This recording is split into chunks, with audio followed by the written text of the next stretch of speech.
Betty Friedan was an activist who fought for gender equality. She stood against the societal standards of her time, writing books and provoking the creation of organizations which ultimately incited the second wave of feminism in 1983.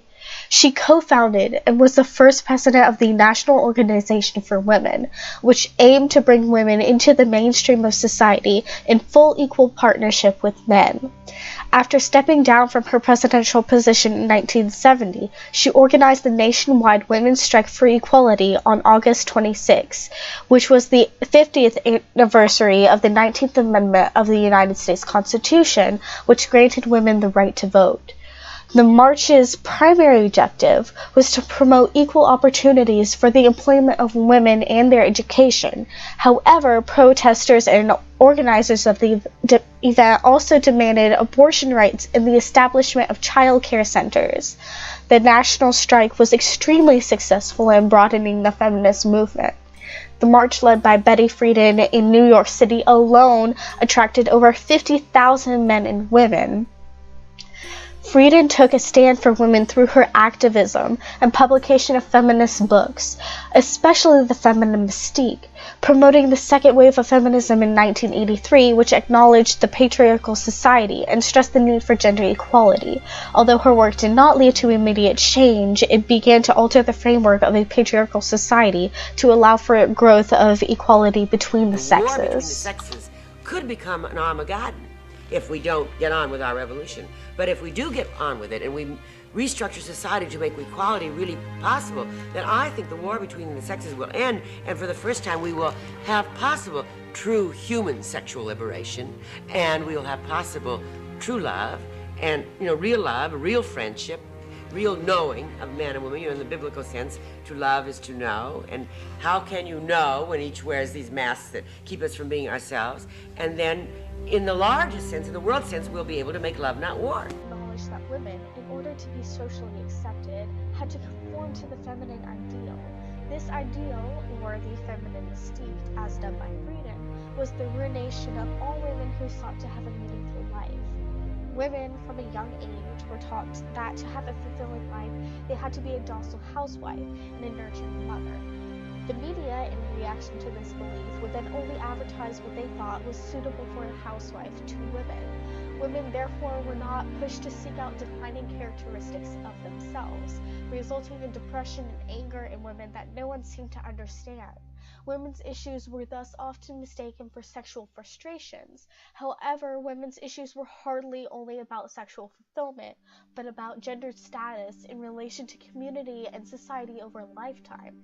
Female subordination was never recognized as a problem, as it was so ingrained in society that it seemed a natural occurrence in life. Friedan took a stand against this social stigma that women were subordinate to men. She stood for the equality between the two genders, not the hatred of men. The public salvation was replaced by a more individualistic ethic. Women who had taken over the workforce while men served as soldiers were forced to retreat to their lives of homemakers as men returned from war. The tentative strengthening of the female society while men fought in the war was lost when they returned, as men did not know how to acclimate to the new ideals. Men thus forced society to retreat from the newfound feminist ideals as they invaded the work market, stealing their jobs back from women. Women were thus locked more firmly into traditional roles of wife, mother, and nurse, without the possibility of individualistic advancement or achievement.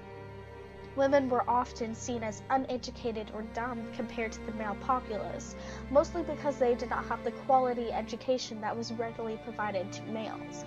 Even as women gained more access to education, societal standards encouraged them to only seek out jobs to find a relationship, putting a negative stigma on those who chose to focus on careers, labeling them career women. Mystique, in hopes of altering the unjust treatment of women in the heavily patriarchal society. Her text was easily acceptable to Americans. Her ideological disposition was more suitable to the quaint American people, thus creating an enormous impact. She failed to address race and abortion in her books, asserting that gender warfare is diversionary at this time. The threat to everybody today is rage, because people are losing their sense of economic threat to security. She failed to offer solutions to all the problems besetting average and not so average women in consumer capitalist America. Throughout her book and its publication, she failed to mention any of her previous associations with activism, probably because during this time she would have been seen as a radical feminist, and thus would not have reached such a broad audience as she did. She portrayed herself so totally wrapped by the feminine mystique that it became a reinvention of herself as she wrote and promoted her book. Assault against the social norms and legal practices that trapped women in the role of a housewife dependent on her husband. However, she did not analyze the effect of domestic service on women in any concrete way. Her solution was much more simplistic. Women must reject a certain image of themselves. They must say no to the feminine mystique. As Sandra Dijkstra stated in her journal article, Simone de Beauvoir and Betty Friedan, The Politics of Omission, she limited her attack to the more superficial enemies, such as the media, the social science, and consumerism, themselves not the cause but rather the means, the agents by which the subordinate condition of women is ideologically maintained and reinforced. Friedan rarely moved beyond sociological description when confronting the assumed problem. However, the restrictions of the 1950s and the trapped, imprisoned feelings of many women forced into these roles spoke to the American women who, in response, soon began attending consciousness-raising sessions and lobbying for the reform of oppressive laws and social views that restricted women. The book soon became a bestseller, which many historians attribute to being the impetus for the second wave of the women's movement, significantly shaping the national and world events. To join the women's movement with her book, The Feminine Mystique, Friedan became an influential and politically active woman.